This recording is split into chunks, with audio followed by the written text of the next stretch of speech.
Morning, everybody, and welcome back to our fourth webinar from the Winning Strategies for Government Contracting series. Today's webinar is how to engage in position during government prospect meetings. We have one more webinar scheduled as part of this series on June 27th, and you can register for that on our website. My name is Veronica Doga. I am the Program Director of the Procurement Technical Assistance Center, which is part of the Nebraska Business Development Center. I want to quickly remind you about NBDC services offered to Nebraska businesses like export assistance, market research, technology commercialization, financial projections and cash flow analysis, business valuations, professional development training, and government contracting. The government contracting assistance is offered by the PTAC. We have PTAC consultants across the state in Omaha, Lincoln, Wayne, and Kearney. Our certified consultants provide confidential, impartial services and educational opportunities to businesses that are interested in selling their products and services to the state, local, and federal governments.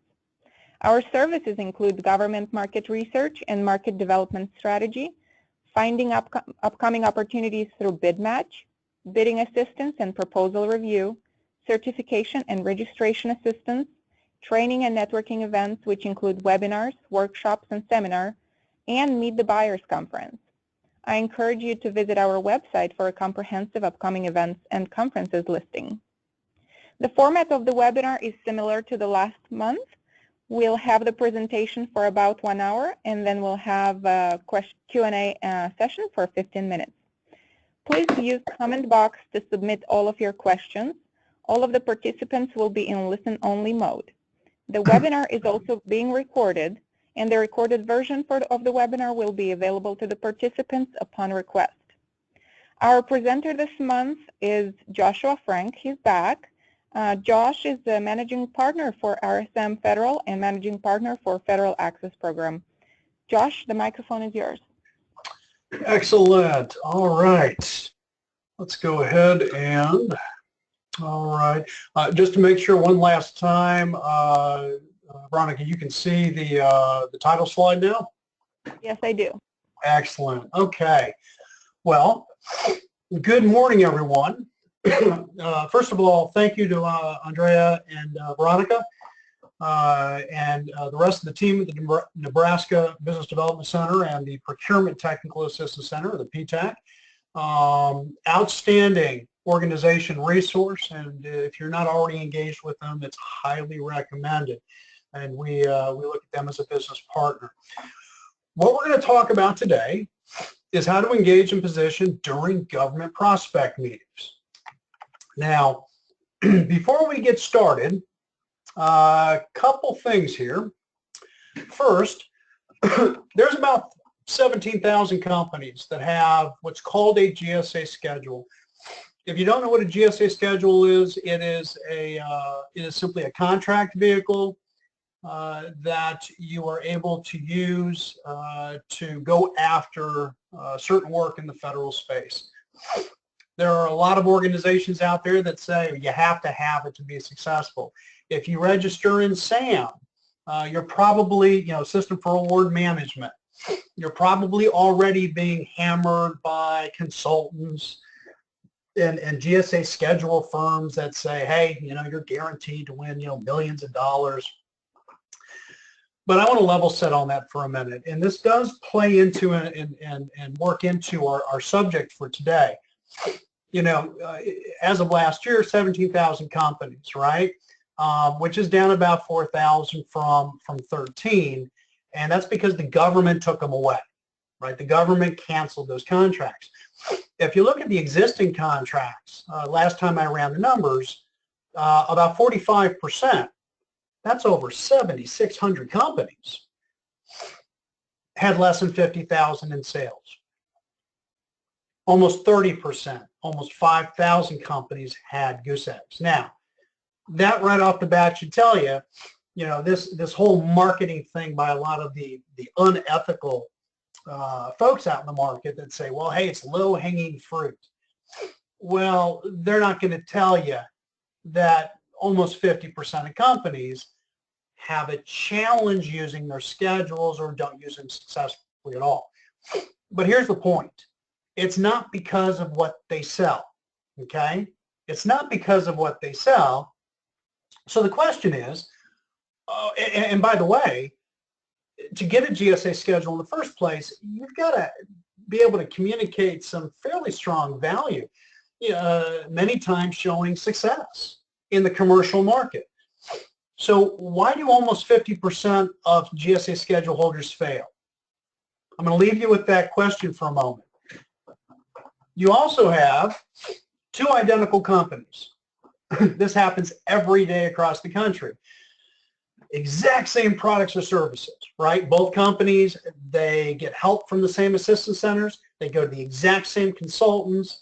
They go to the same conferences, attend the same webinars. They buy the same books on Amazon. They join, if you're construction, you're with SAME, Society of American Military Engineers. If you're technology, you're AFCEA, Armed Forces, Electronics Communications. Maybe both are the exact same certification, woman-owned 8A, STBUSB through the VA, whatever it may be. But one company wins contracts to the tune of, well, $3.5 million in the first 18 months. And the other company doesn't make a single penny, right? So you've got GSA schedule, 50% don't successfully use their schedule. And then you've got companies just like yours, right? There are companies just like yours out there that are making hundreds of thousands or millions of dollars. But everybody's receiving the same training, right? What explains it? The answer is that it's not what you learn, okay? It's how you apply it. This includes our discussion today about business development and sales. You can learn the basics, but unless you have techniques and strategies, proven best practices of how companies that have actually succeeded do it, the odds are you're spinning your wheels, okay? So I will finish with this. All those companies out there that complain, it's so hard. It's such a challenge to win a government contract. The budget is going up or it's going down.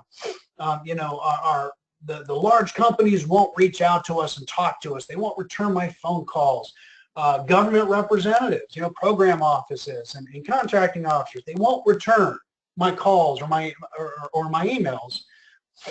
It's because of your technique and strategy. It's not as simple as you pick up the phone and you start trying to talk to someone or you send an email, okay? So that moves into what we're going to be doing today. My name is Josh Frank. I am the managing partner, as Veronica said, for RSM and the FA program. I've been in the market for a little over 25 years, and I'm a former Intel guy. I was in the Army. I am a huge small business advocate. I'm on the Leadership Council for NSBA. I'm the chairman of the board for the VBOC in the Midwest. That's a 4-state region. I work with SBA, and I have allergies. My sniffling is probably driving you as much nuts as me. So, but I specialize in technique and strategy, okay?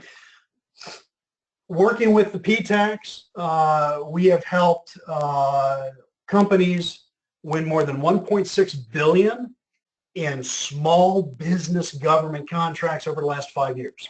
So what we're going to go through today is not theory. It is time-tested fact, okay? And hopefully you'll get one or two of these techniques or strategies and implement them in your company. So our expectations for today. We're going to cover basic to advanced strategies. You'll be able to get the presentation, even the video after the session. As Veronica indicated, just send them a request and they'll work with you on it. This will be a 60-minute session with some Q&A afterwards. Everything that I'm doing comes out of FA, so it's our company's background. We're going to talk today about your objectives. what your objective should be when you actually have a meeting with a government prospect. We're going to talk about getting a meeting and the prior research, the collateral that you should take with you, because I guarantee you it's going to be different from what you've been told in the past. We're going to talk about an elevator pitch. I've done this in a couple of these sessions. It's a 45-minute pitch that helps you immediately explain what it is, the value you provide, and take control so that at the end of the meeting, you actually have some good intelligence, right? We're going to talk about where to focus and your follow-ups, and then we'll do Q&A. So for today's objectives, I want to try to impress upon you a simple, repetitive overview of how you engage your prospects, okay? It is slightly different for your teaming partners, but we're going to cover, for the most part today, the prospect, actually talking to someone in the government. Building your confidence, rapport, having clear objectives, making sure you differentiate, talking about ghosting to some extent, the importance of collecting information and intelligence, and how you follow up. First, don't overcomplicate it, okay? There are no magical answers. All of those of us in the market, in our industries, I'm a business coach. I'm a consultant. I work with other companies. We also have government contracts, but that's another side of what we do. I can tell you, having worked with thousands of entrepreneurs and small businesses, there's no magical answers to this, okay?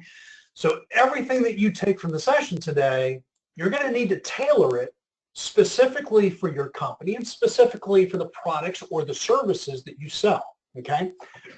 You're going to need to have a plan, right? Most of us create plans, or at least think about it before we go into a meeting.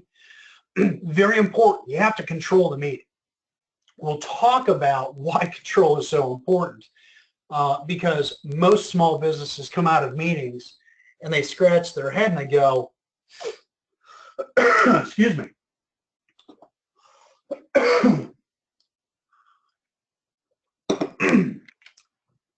They scratch their head and they go, what are my deliverables from this meeting? What's my next step?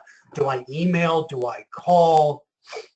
When you're in that boat, you're in trouble, okay? Because you just wasted a meeting. And most of us have had those type of meetings. Your success is going to come from confidence, experience, practice, practice, practice, and making sure you're not like everybody else. Common challenges. The fear of the unknown. Oh, I don't know, I'm going in, I know what I sell, I'm not sure if they need what we sell, the fear of the unknown. Feel of failure, right? Oh my God, if I go in, what if I don't get what I need to be successful? Because, maybe I'm either spending time by driving over and spending half a day. Maybe I've flown, right, to Colorado Springs, Washington, D.C., San Diego, California. Pick your poison on a military installation or a federal agency. And that's a lot of money, right? You're hard-earned cash flow, fearing your boss. If those that are on today are not the owners of the company, you're probably, every time you fly somewhere, what is the first question you're asked? Did you get a contract? Did you position for a contract? How much more competitive are we now, right? And when you're concerned, first of all, if you're not the owner, you're concerned about, getting back to the office. But if you're also the owner, and we have some owners on today, obviously, you're also concerned about your cash flow, right? So there's always this level of fear. And I'm going to explain to you why there should be no fear whatsoever. And I'll explain why here in a minute. Desperation. Small companies need money. Small companies need contracts. Small companies need cash flow to feed the family, put food on the table. That desperation is easy to spot, right? If you've got people sitting on the bench and you're like, I don't want to fire them. God, they're such a good employee. But if I don't get a contract, I'm going to have to eventually let them go. That desperation, it is really easy to see, okay? And it's going to be in your body language, your voice, everything. So preparation, what are your objectives? And how would you define a successful meeting? And we're going to go through those. Real quick, as Veronica will probably smile when I say this, I go off on tangents during my training sessions in a whole bunch of different directions. This is one of them. When you're talking to the government, make sure you know who the decision makers are. Now, it sounds common sense, right? It's like business 101. But you could be talking to somebody, you meet somebody at a conference. Let's say you go to the National Veterans Conference, go to the SAMI Small Business Conference, you go to a regional event, you go to a local conference. You meet someone and they're like, oh, we need your stuff, I need to talk to you. You get 6 months down the road and you go, hey, you guys ready to sign? And the person you've been talking to says, absolutely, but I need to get this passed through my boss. Would have been nice to know that 6 months ago, because you would have been positioning with their supervisor as well. In other words, you've been talking to an influencer for 6 months. When you look at your pipeline, I'm going off on a tangent, I know, but when you look at your pipeline and you're moving opportunities through your pipeline, right? You got to know which opportunities you're talking to a decision maker versus an influencer, okay? All right. You have 3 objectives in a meeting. 3 and only 3 objectives. 1, build rapport. This is the relationship side. 2, collect information and intelligence. And 3, create a perception that you're an expert in whatever industry you're in. Your objective is not to sell something. This is probably the most important point I'm going to make in today's webinar. Think about this. How many times do you go into a meeting and you make a sale? There's a Blue Moon company out there that every now and then does that, but that's not normal. Think of all the stress. We were talking about, the fear of the meeting and the stress and how, freaked out you are about going in a meeting and so worried about how well you're going to do. If you walk in and you say to yourself, I'm not here to sell anything. I'm here to build rapport, collect intelligence, and show them I'm an expert. You will be so much more relaxed. I mean, we have done this with so many companies, and we've asked for feedback, and they all come back smiling, and they go, oh my God. It's a philosophical shift in how you approach these meetings. But stop going in trying to make a sale, and stop expecting your team to make a sale. The most important thing you're going to get out of this session, out of a meeting with a government employee or rep, is the intelligence.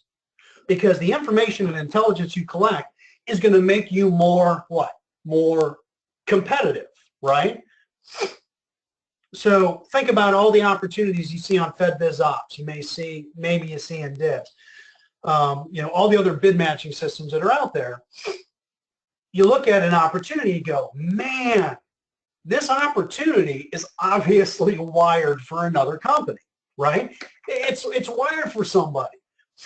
I'm not sure I can be competitive on this. How do you think those opportunities got wired by those other companies? They focused on collecting intelligence when they met with the government, right? They focused on ghosting their value into a sources sought response, right? For those of you, for anyone that's on the webinar today that is brand spanking new and is learning how to spell government, sources sought is pre-acquisition. It's before a RFP or RFQ hits the street. And a lot of companies use sources sought to influence the acquisition. That's outside this webinar. If you want to know more about that, give Veronica a shout, give the PTAC a shout after the session. So those are our 3 objectives. Before you reach out to anyone, before you reach out and contact them, do some research. Absolutely your first step is LinkedIn, all right? I am still surprised at the number of folks that aren't using LinkedIn. Yes, LinkedIn, I think, just crossed 500 million users. But I was in Kansas City last week for the National Department of Energy Conference, and I gave several sessions. And all these business cards, so many people don't have LinkedIn. I'm obviously off on a tangent.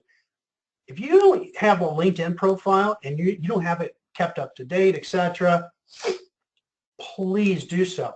And if you say, I'm not sure what to put in it, go find me. Connect with me, right? Joshua Frank. You should be able to see me on your webcam on the screen. If not, it's obviously RSM. Copy my stuff. Use my template. Steal it. Borrow it. Whatever you want to call it. But have a really strong LinkedIn profile. All right, back to our session. LinkedIn is your first stop. People argue about government reps. How many folks on the government side actually use LinkedIn? The answer is somewhere between 40 and 70%. Now, that's a large delta, but so what if it's 40, right? You're going to find a ton of the folks that you need to, that you want to try to sell to on LinkedIn. Go check out their profiles before you meet with them. Definitely check out the websites for the agency. There is so much great information, whether it is the mission, their objectives, their vision. I mean, most federal agencies have a vision packet, for the next 5 or 10 years that the the director of the agency has signed off on. Take a look at all of that. How do they measure ROI? Now, I will tell you. Now, just remember, I'm going to go off on another tangent. When it comes to return on investment, normally don't think money. Okay, it doesn't work in the public sector, the government space, like it works in the commercial space. So your ROI is going to more likely be risk mitigation, protecting them from having to do another subsequent acquisition, the ability to speed up access to something in their infrastructure for their users. I could go on and on ROI, but Google, it's interesting. Google the agency you're meeting and the term ROI. Go to Google. I have found presentations that are not really public, but someone in the agency put online for an internal meeting, and you can actually see how they perceive or what they're looking for return on investment. What a great thing to have before you go into a meeting. Current contracts. Go to the PTAC. Ask the PTAC to help you about, hey, for what I do, what companies and how many contracts and how often are they awarding those contracts? All that information you can find in several sources, and PTAC can help you do this. Again, that's Veronica's team. So you've got like FPDS, the Federal Procurement Data System. You've got USAspending.gov. USAspending.gov gets most of its stuff from FPDS. FPDS has a lot more information, but USA Spending is a lot more user-friendly, okay? And then you can, research your competition. Before you go into the meeting, right, you want to map the value of what you sell, right? Don't tell me what you sell. I don't care what products you sell or what services you provide. I don't care that you're small. I don't care if you're 8A, woman, veteran-owned, service-disabled, hub zone, Native American, Alaskan, ANC. I don't care about any of that. If I meet you at a conference and I say, hey, Mike, hey, Mary, nice to meet you. What do you do? Don't tell me, well, we're an 8A woman-owned small business that provides technology services. Don't do that. Now, most of you on today are going, okay, what the heck are we supposed to say? I'm going to walk you through that. The bottom line is you communicate your value. What are the quantifiable, qualifiable metrics, numbers, percentages, right? Hey, we're in the business of providing X value to our clients, by, decreasing this by 30%, increasing this by 45%, change management process, whatever it may be. Talk about the value. Most small companies are really challenged at talking about communicating their value versus the products or services they sell. And if you were to look at your website or your capability statement, and it primarily just talks about what you do, but it doesn't talk about the value you provide, that is the absolute #1 first step that you need to take in selling to the government in terms of what activities you need to be focusing on. If you can't communicate your value, you can't write a strong proposal. If you can't communicate your value quantifiably, right, numbers, metrics, percentages, your teaming partners are going to look at you as just one more company. Okay? Value. Bottom line, before you contact them, make sure you're able to show them that you already understand their organization. Okay? Getting a meeting.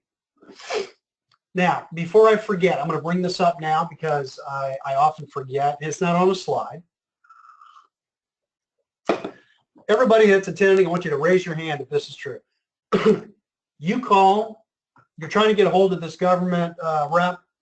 You call. All you do is leave voice messages, and they never return your call, and they never answer their phone. I know, you're behind your computer. Raise your hand. Has it happened to you? Everyone should be raising their hand. One of the techniques that I always recommend, remember that the government facilities, buildings are wired a certain way. And offices are normally wired fairly sequentially. So if the last 4 digits of the phone number are 3334 and you can never get through, dial 3333 and 3335. Go one down and one up. 6, 7 times out of 10, you're going to get the office directly next door on one of those sides. And when somebody picks up that phone and says, hey, this is, Mark, go, oh, hey, Mark, sorry, Josh Frank, with RSM. I was trying to get Mike. I dialed the wrong number. Yeah, hold on, Josh. Let me go ahead and forward you over. And then he forwards me over to a good number. So simple little things like that, keep it in your toolbox. If you don't get them on one number, dial one up, one down. Amazing how often it works. Getting a meeting. When you finally get a hold of someone, let's say you didn't meet them at a conference. If you met them at a conference, you can say, hey, I'm following up from the conference. But don't say, hey, I know your time is valuable, it won't take long. Guess what? Your time is valuable, and you don't care how long it takes. So don't minimize your position in the discussion. Don't use their first name until they say it's okay. It's always Mr. or Miss. We'll talk the 45-second intro. Your business cards. I've got, if you can see, I've got a stack of cards here from one of my sessions last week in Kansas City. And I can't tell you how many of these, if they're not the owner, it says business developer, or it says, account manager, or whatever it is. Business cards are like resumes. For the most part, everybody overinflates. If you're the owner, this is a non-issue. It says owner, it says principal, managing partner, whatever it is. But if you have people on your team that are sales reps, or you are one of the sales reps today on this webinar, MasterCard taught me this. I ran the Department of Defense for MasterCard Worldwide, the credit card agency up in D.C. for a period. And they have internal titles. And mine was, I was a, drawing a blank. I was a leader. I was a senior leader.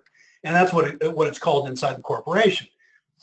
Externally, my card said Vice President, Department of Defense. Don't put business developer. Don't set yourself or your people up for failure. Don't use sales rep. Don't say account manager. I don't care if it's director. I don't care if it's VP.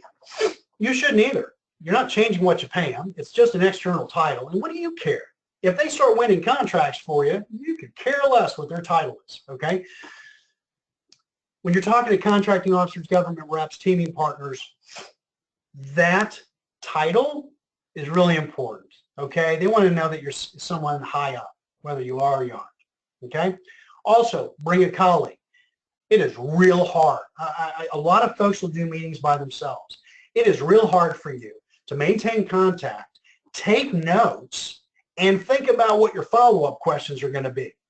Cannot overemphasize the importance. If you're a one-person company,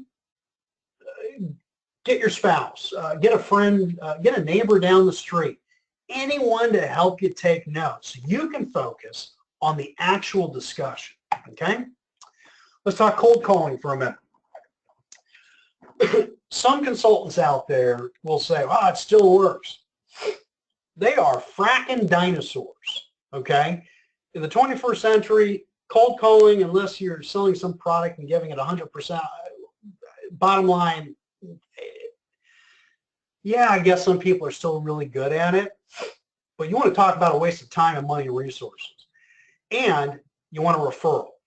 Look at the statistics, right? If you've got a team that's doing cold calling, I recommend you shift their focus, because cold calling, you know, the industry standard is about 1 to 3%, but you're really going to be lucky if you get a 0.5%.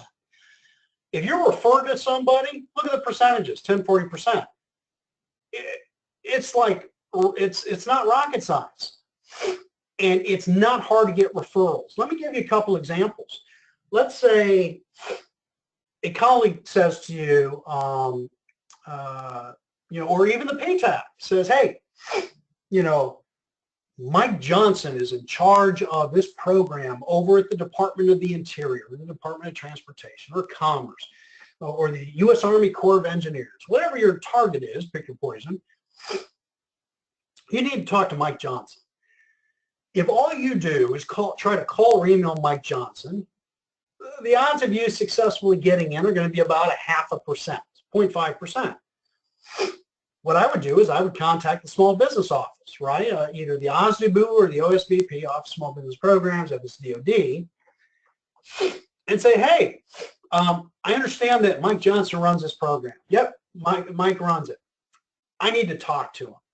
Here's what I want to talk to him about. Can I get your opinion on my approach? Yeah, sure, Josh. I'll listen to you. And when I'm done, I'll say, can you do me a favor? I communicated the value pretty well, right? Yeah, you did a pretty good job, Josh. Can you do me a favor? Just send an email to Mike Johnson. Send him an email and just say, hey, you know, hey, this is Mary over in the small business office. I spoke with Josh. I actually recommended he reach out to you. He communicated some pretty serious value. That's it. Some small business offices will do that. As soon as Mary sends that email to Mike, I'm no longer cold calling in. Because when I send an email or I make a phone call, it's, hey, I'm following up on our introduction via Mary. That's it. I didn't even know Mary at the small business office. I just called her up and said, hey, can you help me? I'd like your advice on something. I'll run through my pitch. Can you drop a quick email? I'm not asking you to, you know, say, yes, you should do business with us. Just say, hey, I spoke to Josh and it was a fairly decent conversation. I think you provide some good value. I do recommend that he connect with you. That's all it takes. Yes, I will actually send an email to the small business rep and go, here's my recommended language, right? You know, hey, I just spoke to Josh. Seems to be a pretty strong company, good value. I recommended he talk to you. And I'll say, hey, that's all you got to say. I got a 40% minimum, 40% shot of probably getting in the door. That's the importance of referrals. So all these consultants out there, all these mentors and your teaming partners and your friends and your colleagues that, you know, they talk to you about these techniques and strategies of getting into an organization. I'm telling you, to get a referral, you don't even have to know the person giving the referral. You just have to have the right techniques of how to communicate with them, okay? So that's one of the strategies. It's not hard. You just got to ask for the referral. What if you have a gatekeeper, right? Well, I tell people, be confident, quietly commanding, expect to be transferred. You know, most of us, you know, we're really worried about it. You know, hey, you know, I'm trying to talk to Mike. Mike Johnson. And who are you with? Why are you calling? Don't say when you get to the gatekeeper, hey, hi, how are you? Good morning. Is Mary there? This is, Joshua Frank. That's all you should say. I'm sorry. Good morning. Is Mary Ann? This is Joshua Frank. If they come back, gatekeeper comes back and says, I'm sorry, who are you and why are you calling? Or, does Mary expect your call? You just say, look, I'm with RSM Federal. Instead of John Avery, Mary with the Small Business Office asked me to speak with Mike. I've got all my names backwards, but you get the gist. And at that point, they're not going to ask you a third time, I'm sorry, who are you? They're either going to say, no, you're not getting past me, or hold on, I'm going to go ahead and forward you. All right? Be quietly commanding. Don't be bashful and don't be shy. Again, it's the power of having and using your relationships. I wouldn't be able to say, hey, I'm with RSM, Mary asked me to speak with Mike, unless I called the Small Business Office and asked for a referral, okay? Now, even if Mary doesn't send the email to Mike, I'm still going to, when I make the call to Mike, I'm going to go, and I get a gatekeeper, I'm going to go, hey, hi, yeah, Mary asked that I call Mike, that I reach out to Mike. All right. In terms of getting a meeting, let's say you met someone at a conference. Let's say you talked to somebody on the phone briefly. I'm not going to go through this whole email, but I want you to pay special attention to what's highlighted. Would you be open to grabbing some coffee on the way to work in the next several weeks or the first half of next month? One of the big mistakes the small companies, entrepreneurs make when they approach and attempt to get a meeting with a government representative is they fail to take into account that government rep's calendar is probably booked out for the next 3 weeks. So don't do what most small companies do. Hey, I'm going to be in your neck of the woods. Hey, how about next week? Can I get on your calendar? Or the week after? You're asking for them to say no. They love getting those emails because they're so busy. You can put this little paragraph into any single email. It doesn't matter whether I send this on the 3rd of a month, the 3rd of January, or I send it on the 25th of January. That helps keep them from saying no. It's like, or the first half of it, yeah, I'm sure I can fit them in. They're not asking for immediate. It's a great technique to use in your conversations. Again, we're talking about a lot of different techniques and strategies today, and you don't have the slides in front of you. So make sure you reach out to the PTAC, reach out to Veronica, Andrea, their team, etc., and get copies of the slides. Now, let's talk about what you should bring to a meeting. First, let's remember what our objectives are, right? Collect intelligence, build rapport, and differentiate yourself, be an expert, right? The only thing that I recommend you bring to a meeting is your business card. Now, excuse me. Most small business experts, right? It doesn't matter whether you're talking to a nonprofit, you're talking to a for-profit, your consultants and mentors and advisors and coaches. Everybody trains the way we've been taught, okay? You've probably been told, hey, bring a capability statement, bring your marketing collateral, bring your trifold, all these things. And I'm telling you, you can, all right? But you can position a lot better if you don't. And what I mean by that is, do large companies bring capability statements when they meet with the government? No. Yes, capability statements have socioeconomic status, they have, to support set-asides, but from a maturity perspective, only small companies, for the most part immature companies, carry CAPE statements everywhere they go. My recommendation is do a business card, and just a business card. After the meeting, that's when you focus on your CAPE statement, okay? This is a technique. Not everybody agrees with me on it, but from a business perspective, it makes perfect crystal sense, okay?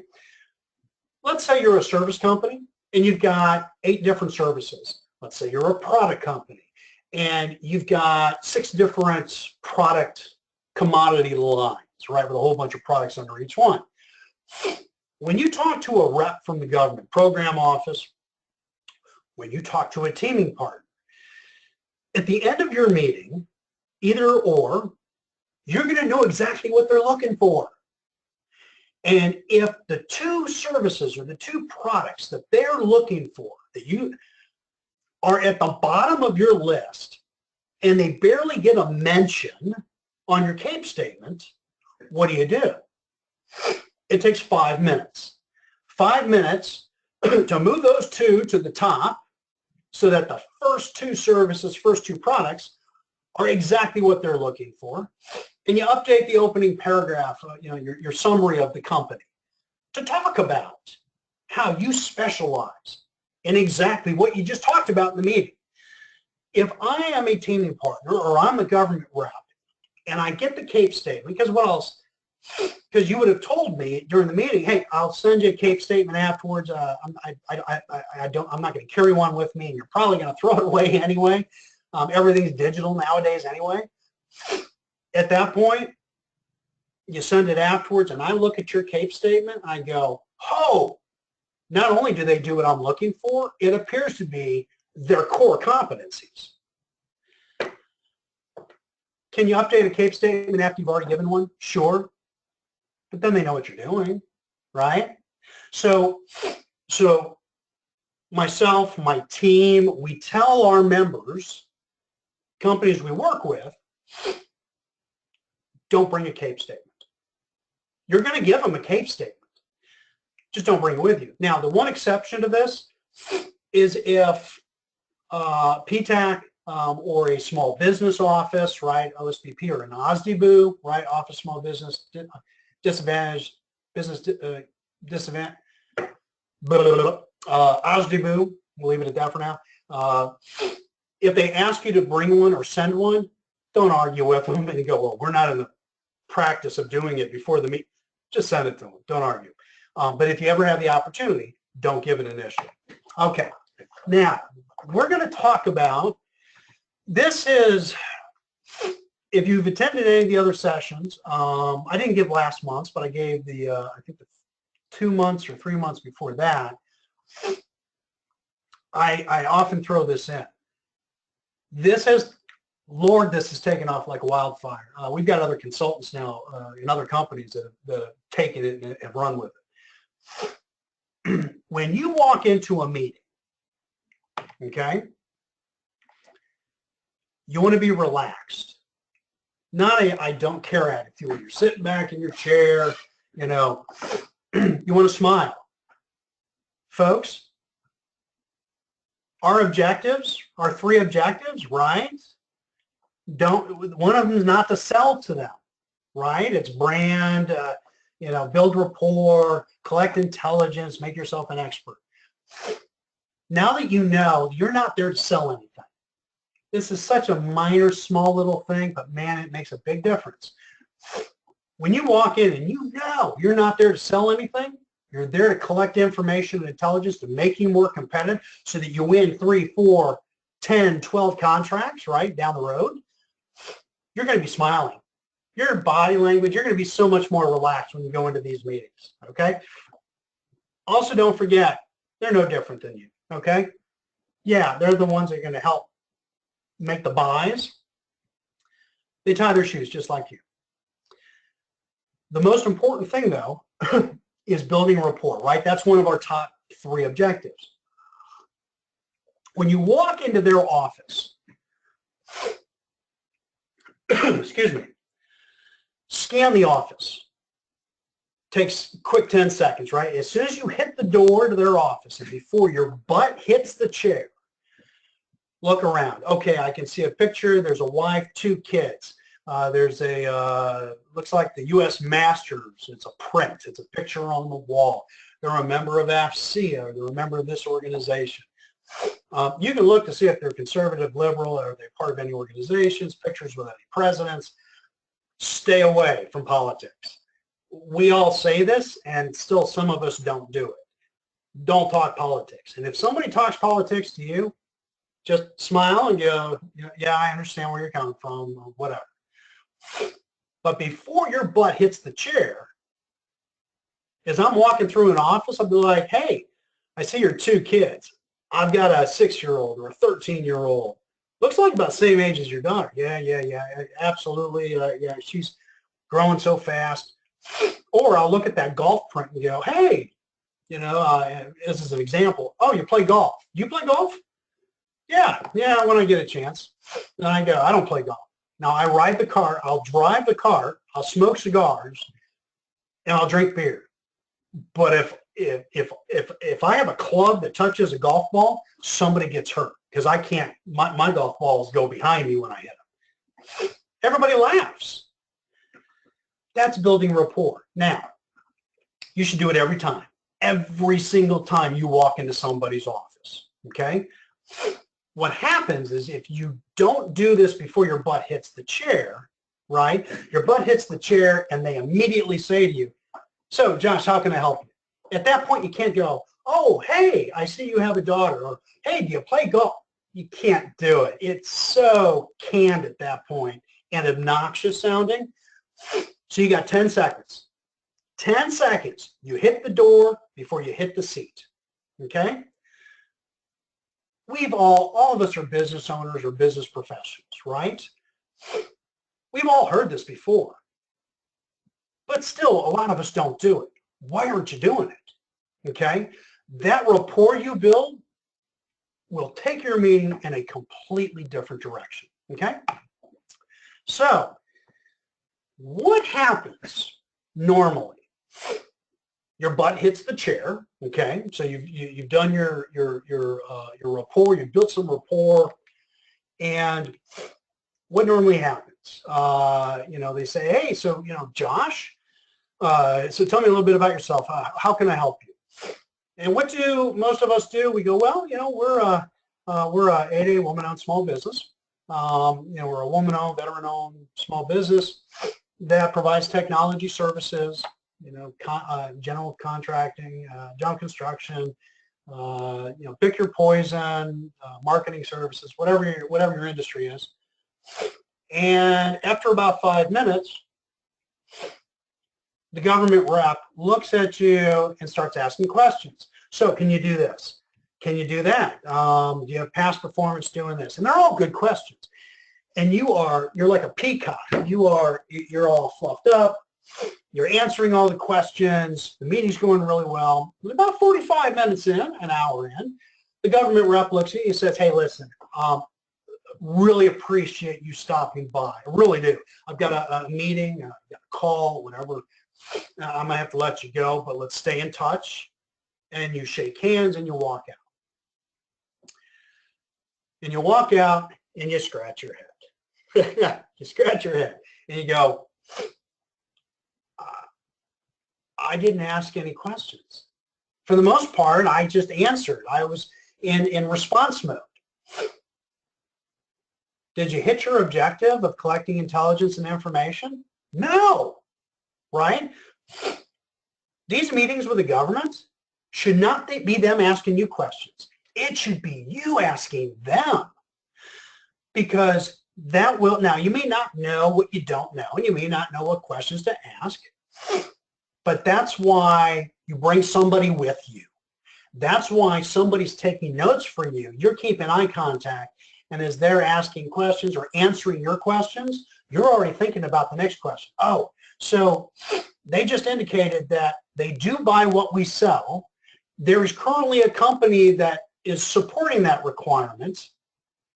Well, okay. I'm thinking, all right, one of my next questions is going to be, when does that contract end? Another question is going to be, are you the only one that buys these, that procures these products or services? Oh, you're not. what other organization within your agency does. Oh, so is there someone like you, Mike, that does that? Yeah, that's Barry Williams over down the hall.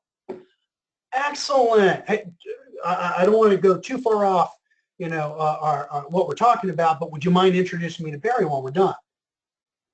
That's the value. That's the importance of asking questions. You're never going to get into the level of detail you need to make you competitive for opportunities down the road, okay? So that's what normally happens. You walk out of a meeting, you scratch your head, and you go, I'm not sure I got a lot of great intelligence out of the session, and I'm not sure what my follow-up should be. So here's what you do, okay? Now I'm going to read this verbatim, but my body language and my tone of voice are important. So he already knows my name. He already knows, my company, my name and the company name. And so all I say is, well, Mike, so Mike goes, so how can I help you? Well, Mike, we're in the business of streamlining, consolidating, info and data across multiple geographic dispersed networks to increase, visibility and accuracy, speed of access, across the enterprise. I would guess on average we save our clients about 30% in op expenses and more than 45% in the whole data integrity and database cleansing costs.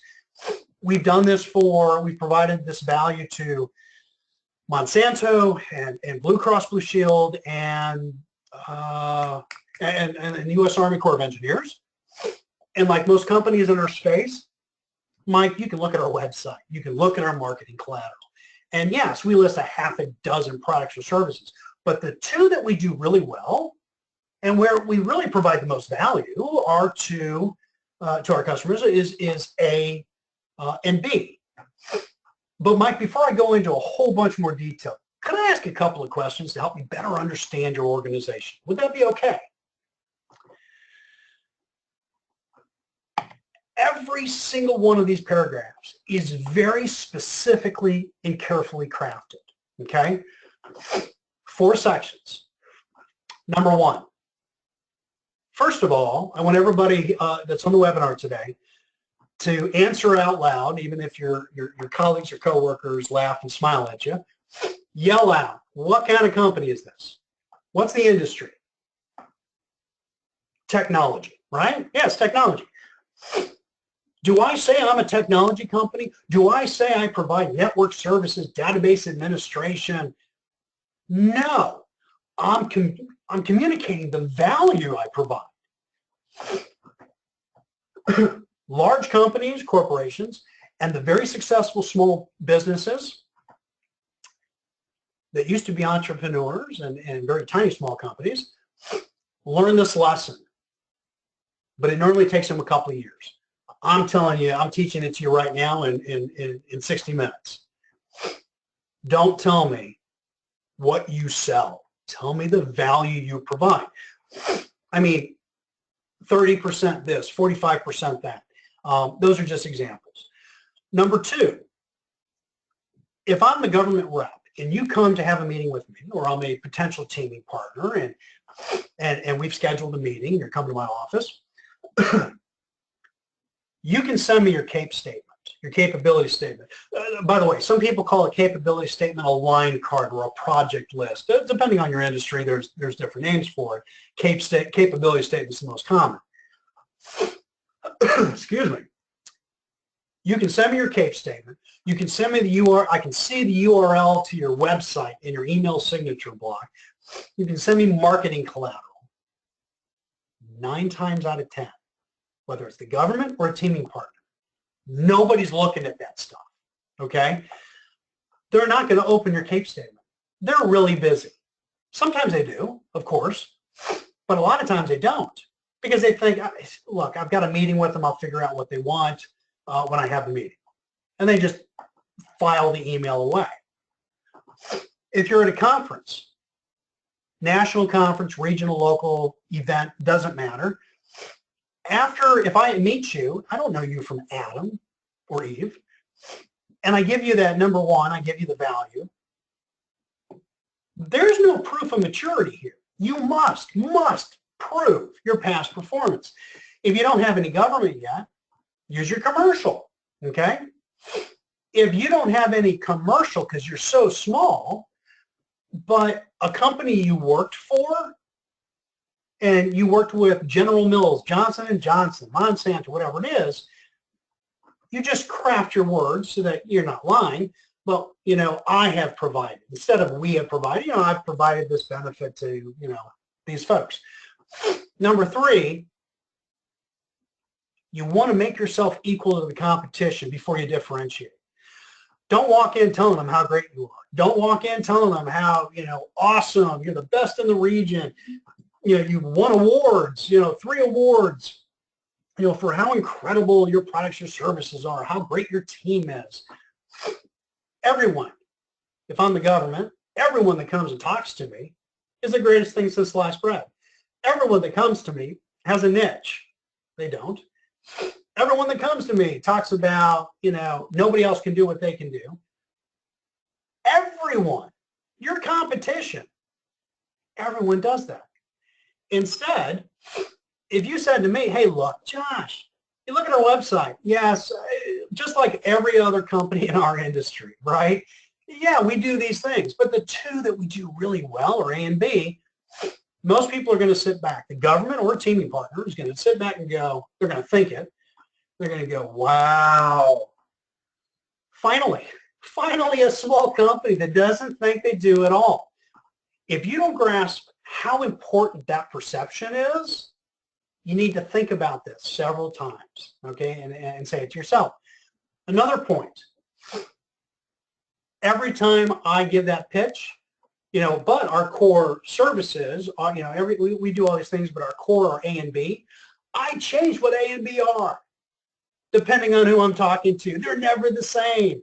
And so if you have 8 services or you have 6 or 8 product lines, hopefully I know what you're looking for. Or hopefully you know what the government's looking for or what your teaming partner's looking for before you go in. You know, send an email, ask a couple of questions, whatever. But that way they go, oh, wow, their core competencies, they do all the same things. They're not like all the other small companies. They don't do it all. But holy smoke, they focus on exactly what we're looking for. Make yourself equal, then differentiate. And then number 4, don't let them take control of the meeting. So that 45 minutes later, you're out there scratching your head going, I have no intelligence and I don't know what my next step is. Value your proof, make yourself equal, then differentiate, and take control of the meeting. Now, let's say you have a teaming partner. If it's a teaming partner, you're going to add one quick thing, and that is we've spoken with the government project manager, program manager over at, you know, in this case, it's Health and Human Services, and we believe that based on these discussions, we can help your team be more competitive, right?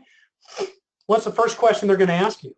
Ooh, what did the program manager say? What is the absolute worst mistake that small companies make? Yep, they tell them, and you lose all your leverage, right? There's a lot more on that. That's for another webinar.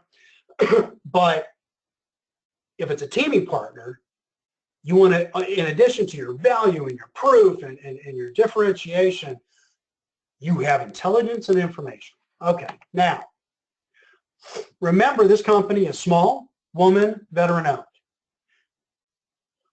Let's go back.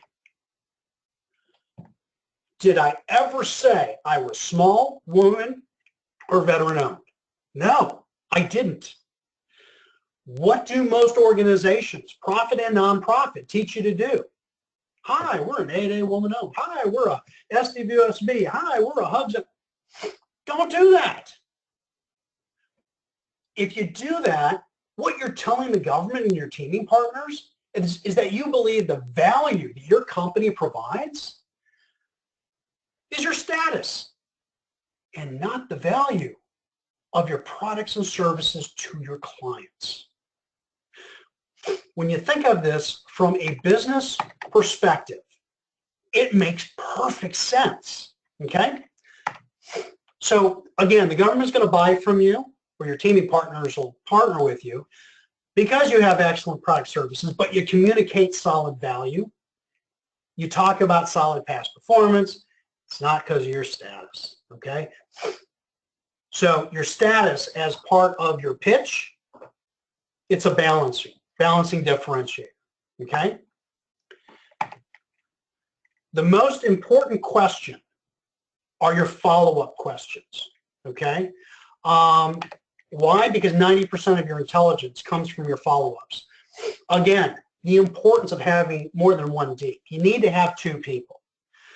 One person taking notes that you can focus on, okay, Mike is answering my question, but what should I be asking next, okay?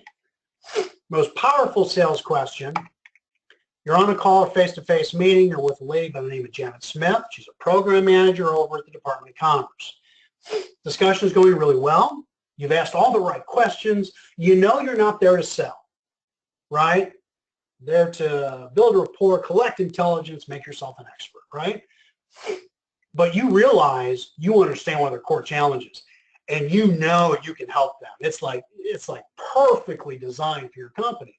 What do most companies do? Hey, Janet, that's exactly what we do. We can help you with that, okay? That's great, but that's what every other company has told Janet. Instead, say, you know, Ms. Smith, we solved a problem, or one very similar to this one, for Anthem Blue Cross Blue Shield at their National Resource Delivery Division in Chicago 8 months ago. If we can get on your schedule the next couple of weeks, Janet, I'll bring my program manager in who actually managed this project and allow you to ask any question you want so you can better understand how another agency or another organization did it. The most powerful sales question, would that be fair? Okay. I am going to, real quick on this. As soon as you leave the meeting, have an email already crafted. Have an email already crafted so before you walk out of the building, you hit send, right? Most people will be like, wow, is Josh even out of the meeting yet, out of the building yet? That's impressive. Within 24 hours, your tailored capability statement. 7 days, send an article, answer, that answers one of their key questions. It doesn't have to be written by you. Why? Because you're making yourself an expert in the industry. You're helping them, and continue to do that over the next several months. Okay. Now, before I go into what did we learn, I want to give you, and I know we're a minute over. For all of you that are thinking about that socioeconomic piece of don't introduce yourself as small or whatever your statuses are, let me give you an example of what happened at Fort Leavenworth, Kansas. One of our FA members was going to have a meeting with a senior contracting officer. And they called it, or they emailed us, and they said, how do I position for this so that our best foot is forward? And we walked them through a strategy. So she walked in, she's with a very senior contracting officer, is in charge of all the other contracting officers. And about 30 minutes into the, and they used the 45-second pitch, 30 minutes into the conversation, contracting officer goes, all right, now you're small, right? And she goes, yeah, we're small. Are you woman-owned? Do you have any other statuses? And she said, well, yeah, I mean, we're woman-owned, and we're tribal, we're 8A. And he just stared at her. This is a true story. Just stared at her. And he leaned forward, where he leaned back in his chair, and he goes, oh, my God. Mary, we'll use Mary. Mary, why didn't you tell me you were 8A and woman-owned? I mean, aren't you aware the government has requirements, 5% 8A, 5% woman, 3% service disabled, 3% hub, 23% small business. We need to do business with companies like yours. Why didn't you tell me that?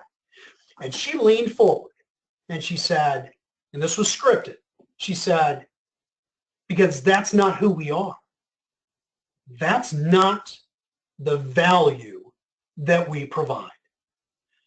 And the contracting officer smiled and he goes, wow, I think that's the best answer I've ever heard. That contracting officer took her by the hand and introduced her to several other contracting officers in his division, and she had 2 contracts within 90 days, and one of them was sole source. That's the importance of communicating value over status. So, all right, that was a tangent I just went off on. What did we learn today? Be prepared. Research your prospect. Your focus is not selling, okay? You get so much more value out of these meetings if you stop trying to sell. The sales will come, but don't go into these meetings trying to sell. Referrals and how important they are, just taking your business card, not just the CAPE statement, the 45-second intro, and following up. Now, I will finish with this. This is industry, market, prospect, partner agnostic. What do I mean by that? For those of you that also have a commercial business, which most of you do, probably 95% of the techniques and strategies that I just walked through, including referral and 45-second pitch, you can use on both the commercial and federal markets, okay? Before I turn it back over to the PTAC for questions and all that, this is my contact information. All of this came out, all of this is parts of the government sales manual. It's a 450-page manual with over 1,000 techniques and strategies. I will give a free copy to somebody that is on this webinar today in order to get into the drawing. That government contractor success kit, that's free, right? Everything's free. Just go to LinkedIn, go to rsmfederal.com/LinkedIn and grab the GCSK, and one of you will get the manual. On that note, I'm going to go ahead and turn this back over to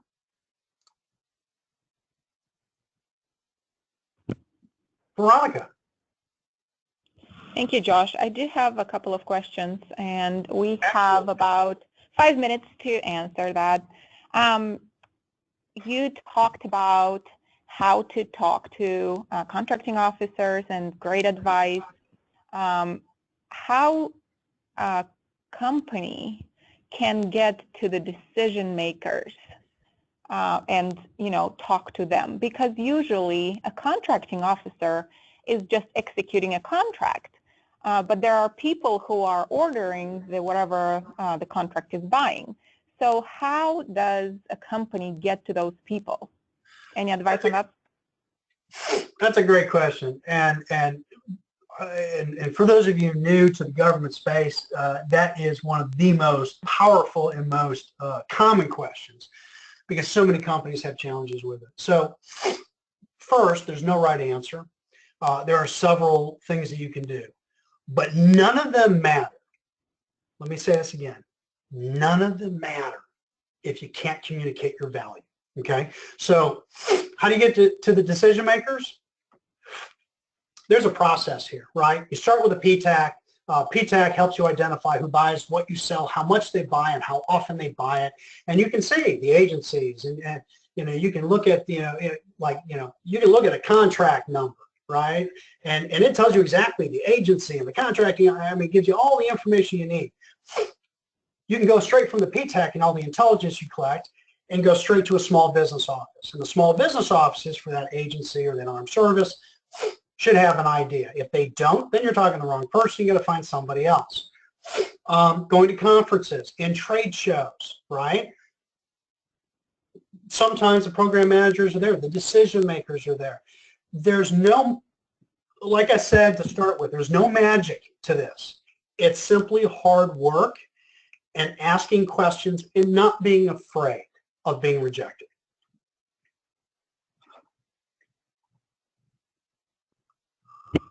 Okay, how about, all of the techniques you talked about obviously were tailored for the federal agency or a teaming partner. How about a prime that you are trying to get in the foot in the door, for example, a Lockheed Martin or, Northrop Grumman or some larger company that, you're one of hundreds of thousands of them that submit their vendor information on their website, and it kind of goes in the hole? Yeah, no, great question. And the answer to that is you have to realign expectations on how to approach these companies. Most small companies approach the larger companies and, hey, here's my CAPE statement. Here's what we do. We want to work with you. And what do most of the large companies do? They go, well, you need to get into our subcontractor database, our registration system, but you haven't differentiated yourself. And it doesn't matter. It doesn't matter if you're 8A or woman-owned. Your socioeconomic status does not win contracts. That includes sole source for 8A, okay? Your status will not win a contract, the value that you provide. And so the Lockheeds, Northrops, SAICs, the McCarthy's, not just the system integrators on the IT side, but all the large corporations out there, they're not looking for a company that does what you do. They're not specifically looking for your products and services. They are not specifically looking for statuses. Why? Because they got, as you just said, Monica, they've got 1,000 companies to do that. They're looking for one thing and one thing only. They're looking for companies that will make them more competitive. Make them more competitive. If you're the company that does the 45-second pitch, doesn't talk about your status, doesn't give a capability statement right off the bat, and you focus on quantifiable, qualifiable metrics, value, and you're able to look at that company and go, hey, listen, I know this opportunity is coming up. Just like all the other companies out there, we do all these 6, 8 things. But the 2 things we do really well are A and B, or X, Y, and Z. And by the way, the number one thing is to have information and intelligence, because 99% of companies are reaching out to the large companies going, hey, can you give us some business? Can you give us some work? If you approach and go, hey, we spoke to the government, we made some calls, right? We got on the phone, we got over our fear, and we have intelligence that will make your team more competitive, they will pick up the phone, they will answer your call, and they will respond to your emails. So it's a paradigm shift in terms of how you operate in the market. Thank you, Josh. I don't have any other questions. If anybody has questions, please put them in the chat box. If not, you can just send them to me or to Josh so that he can answer them as well. Thank you, Josh. This concludes our webinar. And as I said, we have one more next month, and that will be it for our series. You have a great day and the rest of the week. Bye. Thanks, everyone.